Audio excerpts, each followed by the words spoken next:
दोस्तों नमस्कार, ये है मार्गदर्शन फॉर सिविल सर्विसेज। मैं अनुराग चौधरी।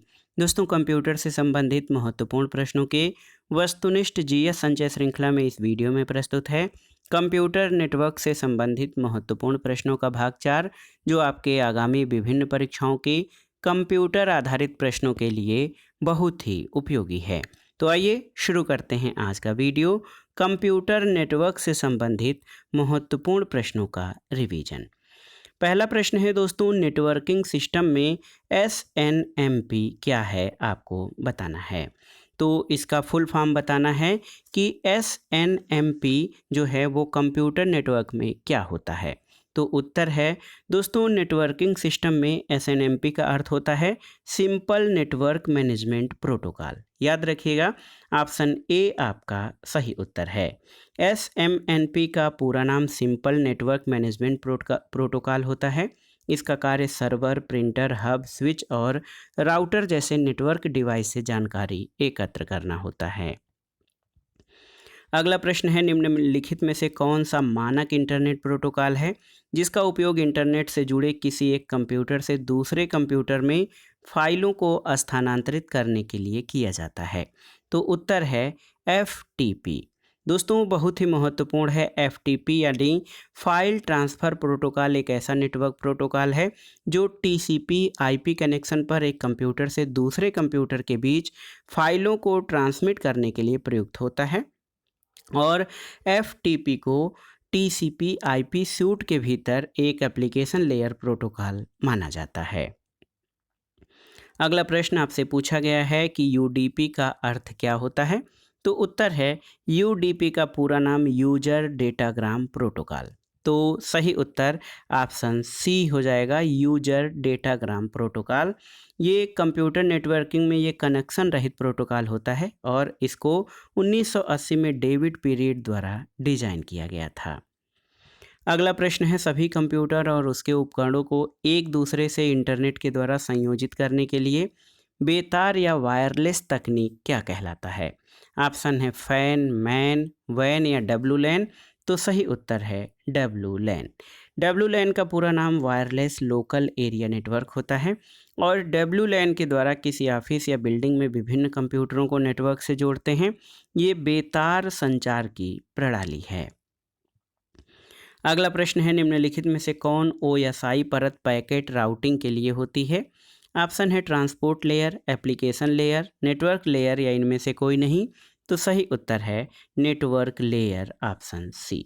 दोस्तों आप जान लीजिए कि OSI परत जो पैकेट राउटिंग के लिए होता है वो है नेटवर्क लेयर। दोस्तों आप जान लीजिए ओपन सिस्टम इंटरकनेक्शन मॉडल में 7 परत या 7 लेयर होती है, जिसमें से एक नेटवर्क परत भी है जिसका उपयोग पैकेट राउटिंग के लिए किया जाता है। अगला प्रश्न है, TCP कनेक्शन का संचार होता है कैसे। तो सही उत्तर है TCP कनेक्शन का संचार फुल डुप्लेक्स में होता है। TCP यानी ट्रांसमिशन कंट्रोल प्रोटोकॉल एक बाई डायरेक्शनल कनेक्शन होता है क्योंकि इसमें डेटा को दोनों साइड में भेज सकते हैं, अतः इसमें फुल डुप्लेक्स होता है। विकल्प बी आपका सही उत्तर है। अगला प्रश्न है, इनमें से कौन कनेक्टिंग डिवाइस है, हब, ब्रिज, राउटर या ये सभी।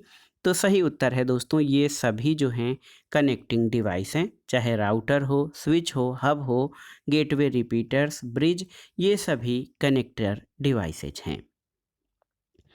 अगला प्रश्न है, निम्नलिखित किसी OSI लेयर में इस्तेमाल से डेटा का अनुवाद, कंप्रेशन और एन्क्रिप्शन में किया जाता है। ऑप्शन है आपके देखिए network layer, application layer, presentation layer या सेशन लेयर। तो सही उत्तर आपका हो जाएगा प्रेजेंटेशन लेयर, ऑप्शन सी। दोस्तों ओपन सिस्टम इंटरकनेक्शन यानी OSI में 7 परतें या 7 लेयर होती हैं, जिनमें एक प्रेजेंटेशन लेयर है जिसका उपयोग डेटा का अनुवाद, कंप्रेशन और एन्क्रिप्शन के लिए किया जाता है। अगला प्रश्न है, माइक्रोसॉफ्ट द्वारा विकसित एक वेब प्रकाशन टूल क्या है। तो सही उत्तर है फ्रंट पेज। दोस्तों आप जान लीजिए कि माइक्रोसॉफ्ट द्वारा विकसित मुख्य पृष्ठ एक वेब प्रकाशन टूल होता है। ऑप्शन बी आपका सही उत्तर है। अगला प्रश्न है, TCP सामान्यतः प्रयोग किया जाने वाला प्रोटोकॉल है। तो देखिए, application layer, network layer, transport layer या फिजिकल लेयर। तो सही उत्तर है ट्रांसपोर्ट लेयर, ऑप्शन सी। दोस्तों आप जान लीजिए, ट्रांसपोर्ट लेयर में सामान्यतः यानी टीसीपी आईपी प्रोटोकॉल का प्रयोग होता है। ये एप्लीकेशन लेयर और इंटर लेयर के मध्य होती है। ट्रांसपोर्ट लेयर में एरर चेकिंग फ्लो कंट्रोल होता है। अगला प्रश्न है, संचार लाइन और राउटर का संग्रह किसके द्वारा बनाया जाता है? ऑप्शन है राउटर, ब्रिज, सबनेट या पैकेट के द्वारा। तो सही उत्तर क्या हो जाएगा दोस्तों? बहुत ही महत्वपूर्ण प्रश्न है। सही उत्तर है सबनेट के द्वारा। संचार लाइन और राउटर का संग्रह सबनेट के द्वारा बनाया जाता है। ऑप्शन सी आपका सही उत्तर है। अगला प्रश्न है, ऑप्टिकल फाइबर की गति निर्भर करती है किस पर? फोटान की संख्या, फैलाव, छीड़न या उपरोक्त सभी पर। तो सही उत्तर है फोटान की संख्या पर। दोस्तों ऑप्टिकल फाइबर की गति जो होती है वो फोटान की संख्या पर निर्भर करती है, याद रखिएगा। अगला प्रश्न है, किसी नेटवर्क पर कंप्यूटर का पता क्या कहलाता है? आपको बताना है। ऑप्शन है यूआरएल, आईपी, होस्ट या डोमेन नेम। तो सही उत्तर है आईपी। आईपी एड्रेस का पूरा नाम इंटरनेट प्रोटोकॉल एड्रेस है। ये एड्रेस किसी नेटवर्क पर कंप्यूटर का पता होता है। अगला प्रश्न है, निम्नलिखित में से किस मानक प्रोटोकॉल का प्रयोग टीसीपी आईपी कनेक्शन पर सुदूर सर्वर से ईमेल को पुनर्प्राप्त करने के लिए स्थानीय ईमेल क्लाइंटों द्वारा किया जाता है? तो ऑप्शन है एफटीपी, पीओपी, एचटीटीपी या एसएमटीपी। तो सही उत्तर हो जाएगा पीओपी यानी पोस्ट ऑफिस प्रोटोकॉल। दोस्तों पीओपी या पोस्ट ऑफिस प्रोटोकॉल इंटरनेट मानक प्रोटोकॉल है जिसका उपयोग टीसीपी आईपी कनेक्शन पर सुदूर सर्वर से ईमेल को पुनर्प्राप्त करने के लिए किया जाता है। अगला प्रश्न है, नेटवर्क आईडी के लिए वर्ग ए आईपी पता कितने बिट का उपयोग करता है? ऑप्शन है 8, 16, 24 या 32।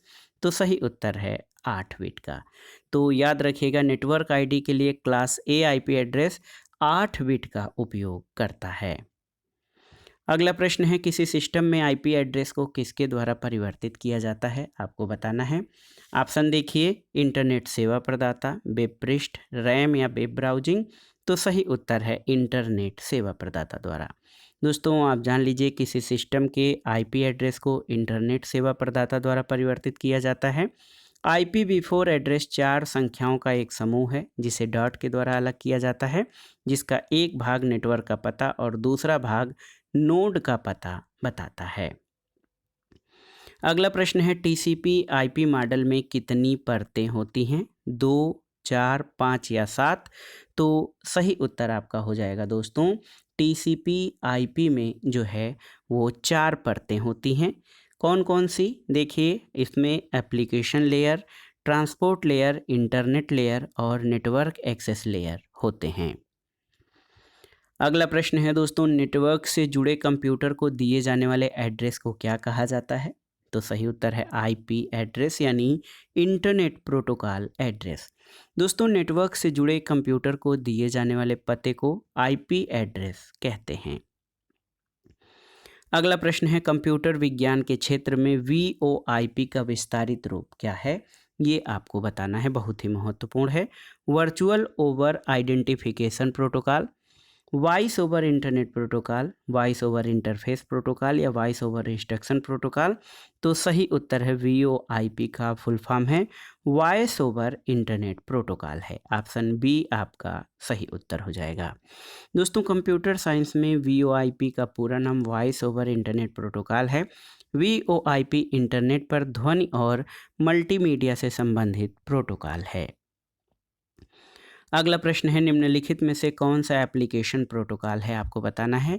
HTTP, TCP, IP या UDP। तो सही उत्तर है HTTP।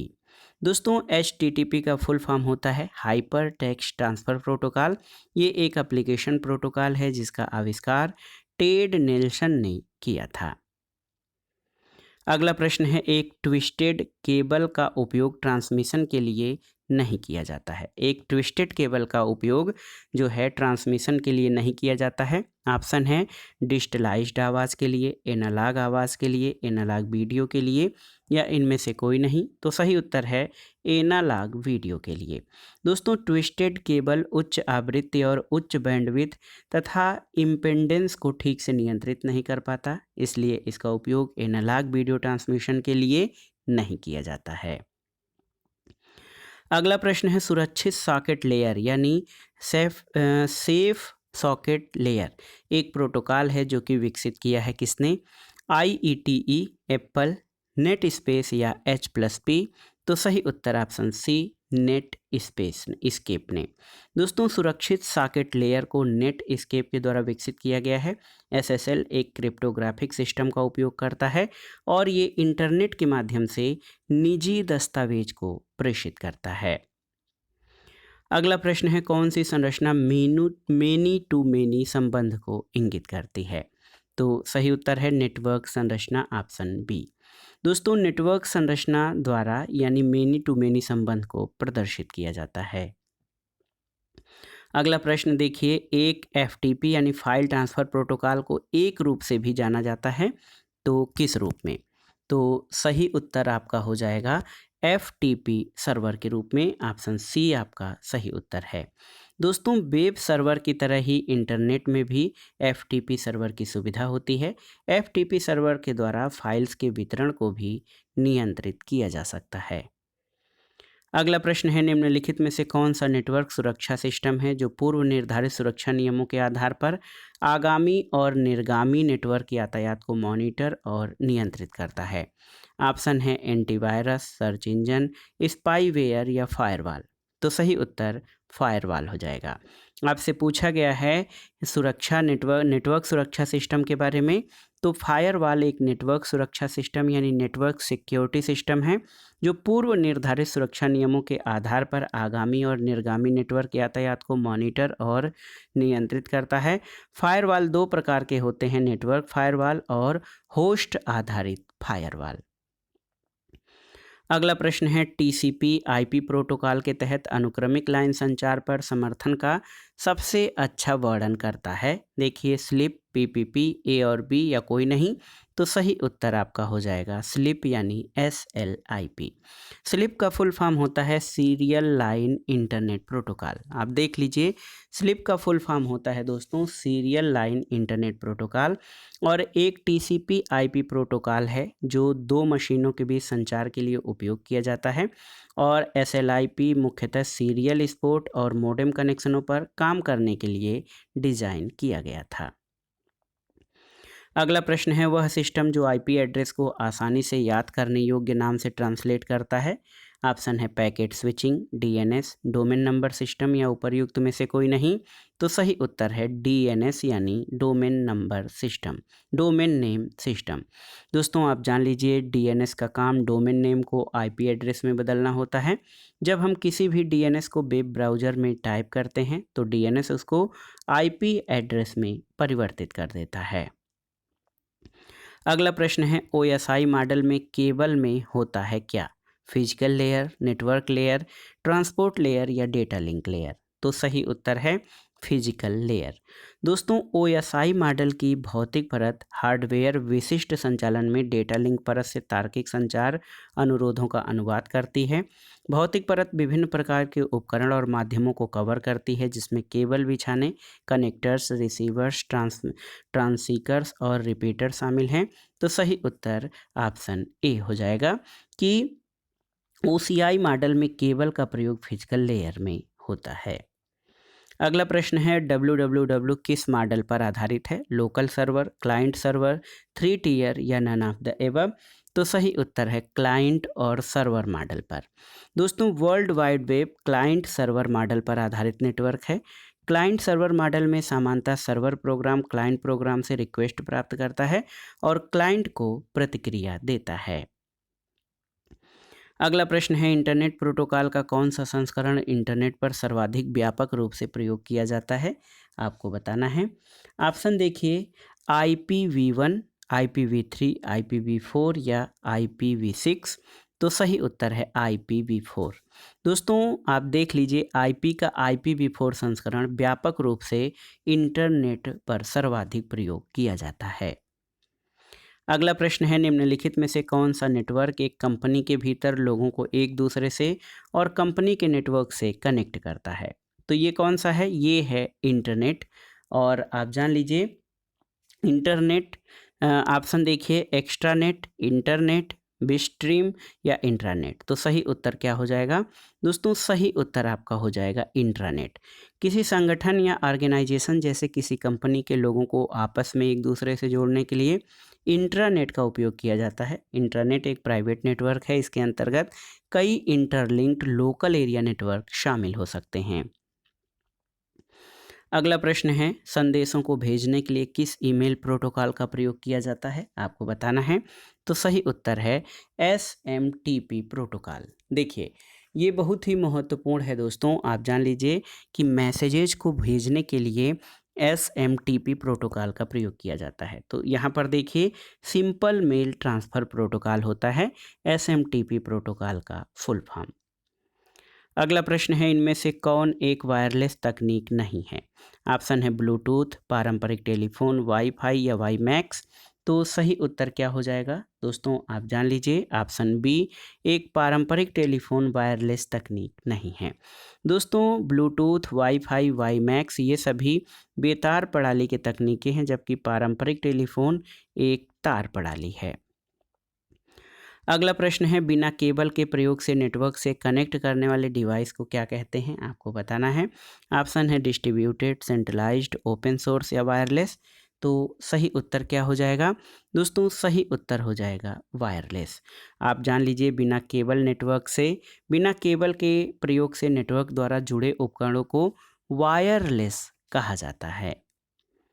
अगला प्रश्न है, स्पाइडर क्या है? SPIDER, spider. तो सही उत्तर है स्पाइडर एक सॉफ्टवेयर प्रोग्राम है और ये सर्च इंजन में पृष्ठों को संग्रहित करता है। ऑप्शन ए आपका सही उत्तर है। अगला प्रश्न है, नेटवर्क लेयर प्रोटोकॉल की पहचान के लिए किस प्रोटोकॉल का प्रयोग PPP करता है? तो सही उत्तर आपका हो जाएगा दोस्तों ISDN यानी आप जान लीजिए कि PPP point two point protocol होता है। ये ऐसा प्रोटोकॉल है जो अलग अलग परिपथों पर राउटर से राउटर और होस्ट से नेटवर्क कनेक्शन प्रदान करता है। PPP फ्रेम्स को पुरानी टेलीफोन सेवाओं ISDN जैसे सीरियल ट्रांसमिशन लाइनों पर प्रसारित किया जाता है। अगला प्रश्न है, नेटवर्किंग शब्दावली में UTP का मतलब क्या होता है? ऑप्शन है unshielded twister pair, unshielded T connector port, uniformly terminating port या नन ऑफ द एबव। तो सही उत्तर क्या हो जाएगा?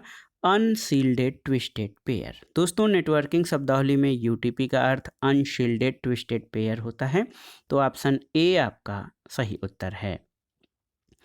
अगला प्रश्न है, निम्नलिखित डेटा संचरण की उच्चतम दर का समर्थन कौन करता है? आपको बताना है। एक समकक्षी लेबल, एक वर्गीकृत इंडेक्स बहुमोड फाइबर, एक स्टेप इंडेक्स मल्टीमोड फाइबर या एकल मोड फाइबर। तो सही उत्तर है डेटा संचरण की उच्चतम दर का समर्थन सिंगल मोड फाइबर करता है। ऑप्शन डी आपका सही उत्तर है। दोस्तों आप देख लीजिए कि सिंगल मोड फाइबर केबल सबसे तीव्र डेटा ट्रांसमिशन करता है। अगला प्रश्न है, DNIC data network identification code. देखिए डेटा नेटवर्क आइडेंटिफिकेशन कोड के कितने अंक देश की पहचान करते हैं? आपको बताना है। ऑप्शन है आपके प्रथम 3, प्रथम 4, प्रथम 5 या प्रथम 6। तो सही उत्तर है प्रथम 3 अंक। दोस्तों आप जान लीजिए DNIC के पास देश की पहचान के लिए 3 अंक होते हैं। पहला अंक विश्व भौगोलिक अंक क्षेत्र की पहचान करता है और दूसरा और तीसरा अंक एक विशिष्ट देश की पहचान करता है। अगला प्रश्न है, सैटेलाइट से ग्राउंड तक के संचार के लिए कौन माध्यम प्रयोग में आता है? Short wave, medium wave, microwave या ऑप्टिकल वेव। तो सही उत्तर है मीडियम वेव। दोस्तों सैटेलाइट से ग्राउंड तक के संचार के लिए मीडियम वेव का प्रयोग किया जाता है, क्योंकि ये इमारतों पहाड़ियों से अवरुद्ध नहीं होती और पृथ्वी की वक्रता के बाद क्षितिज तक फैल जाती हैं। अगला प्रश्न है, एक ऑप्टिकल फाइबर में क्लेडिंग परत का प्रयोग किया जाता है किसके लिए? ऑप्शन देखिए, बेहतर छीड़न गुण प्रदान करने के लिए, कोर के भीतर ऑप्टिकल सिग्नल को सीमित किया जाता है, फाइबर को सुरक्षा प्रदान करता है, या बेहतर फैलाव गुण प्रदान करता है। तो सही उत्तर है कोर के भीतर ऑप्टिकल सिग्नल को सीमित करता है। आप जान लीजिए, डेटा पास करते समय रिफ्रैक्शन या फैलाव को रोकने के लिए ऑप्टिकल फाइबर में क्लेडिंग का उपयोग किया जाता है। क्लेडिंग का प्रमुख कार्य ऑप्टिकल फाइबर में पूर्ण आंतरिक परावर्तन करना है, क्योंकि क्लेडिंग का घनत्व कोर के घनत्व से कम होता है, जिससे वह कोर के भीतर ऑप्टिकल सिग्नल को सीमित कर देता है। अगला प्रश्न है, निम्नलिखित में से किसकी माप ऑप्टिकल फाइबर की संख्यात्मक एपर्चर द्वारा की जाती है? आपको बताना है। ऑप्शन है मोटाई, core refractive index, cladding refracting index, या फाइबर की प्रकाश एकत्रित करने की क्षमता। तो सही उत्तर है फाइबर की प्रकाश एकत्रित करने की क्षमता। दोस्तों आप जान लीजिए, फाइबर की न्यूमेरिकल एपर्चर फाइबर के प्रकाश एकत्र करने की क्षमता को परिभाषित करता है। अगला प्रश्न है, 4G नेटवर्क प्रौद्योगिकी में निम्नलिखित में से कौन सा वायरलेस मानक उपयोग किया जाता है? आपको बताना है। GPRS, LTE, VPN या वेप। तो सही उत्तर है LTE। LTE का फुल फॉर्म होता है दोस्तों क्या? तो लॉन्ग टर्म इवोल्यूशन। देखिए, 4G नेटवर्क टेक्नोलॉजी में लॉन्ग टर्म इवोल्यूशन वायरलेस मानक का उपयोग किया जाता है। GPRS general pocket radio service होता है, और VPN का full form virtual private network, और WAP का full form wireless application protocol होता है। अगला प्रश्न है, दूर संचार विभाग को कोई एक वेबसाइट ब्लॉक करने के लिए निर्देश कौन दे सकता है? ऑप्शन है exchanger cyber fusion centre, forum of incident response and security teams, access now digital सुरक्षा हेल्पलाइन, या कंप्यूटर आपातकालीन प्रतिक्रिया दल भारत। तो सही उत्तर दोस्तों, दूर संचार विभाग को कोई एक वेबसाइट ब्लॉक करने का निर्देश कंप्यूटर आपातकालीन प्रतिक्रिया दल भारत होता है, जिसको SCRT-IND कहते हैं। दोस्तों दूर संचार विभाग को कोई एक वेबसाइट ब्लॉक करने का निर्देश कंप्यूटर आपातकालीन प्रतिक्रिया दल भारत दे सकता है। इसे वर्ष 2004 में स्थापित किया गया था। इसका मुख्यालय नई दिल्ली में है। अगला प्रश्न है, कौन सा एक डिजिटल नेटवर्क पर संचार की एक बुनियादी इकाई है? स्विच, राउटर, डेटा पैकेट या एक्सेस पॉइंट। तो सही उत्तर है डेटा पैकेट, ऑप्शन सी। दोस्तों एक डेटा पैकेट एक डिजिटल नेटवर्क पर संचार की एक बुनियादी इकाई है। इसे ट्रांसमिशन के लिए उपयोग में लाए जाने वाले प्रोटोकॉल के आधार पर डेटाग्राम, सेगमेंट, ब्लॉक सेल या फ्रेम के रूप में संदर्भित किया जाता है। डेटा ट्रांसमिशन से पहले डेटा की समान संरचनाओं में तोड़ दिया जाता है, जिसको कि पैकेट कहा जाता है। अगला प्रश्न है, IEEE 1934 पोर्ट 1394 पोर्ट को क्या कहा जाता है? ये इस वीडियो का आखिरी क्वेश्चन है। ऑप्शन है आपके SCSI, EPROM, फायर वायर या USB। तो सही उत्तर है फायर वायर। दोस्तों आप जान लीजिए, IEEE 1394 पोर्ट को फायर वायर कहा जाता है। इसका अन्य नाम iLink है, जो high speed computer data transfer करता है। इसका उपयोग पर्सनल कंप्यूटर, ऑडियो और वीडियो उपकरण और अन्य पेशेवर और उपभोक्ताओं को जोड़ने के लिए किया गया था। तो दोस्तों ये था आज का वीडियो, कंप्यूटर से संबंधित महत्वपूर्ण प्रश्नों का GS संचय श्रृंखला में कंप्यूटर नेटवर्क से संबंधित महत्वपूर्ण प्रश्नों का रिवीजन, जो आपके आगामी परीक्षाओं के लिए बहुत ही उपयोगी है। आप इन प्रश्नों को तैयार कर लीजिएगा। दोस्तों वीडियो आपको कैसा लगा हमें कमेंट बॉक्स में ज़रूर बताइएगा।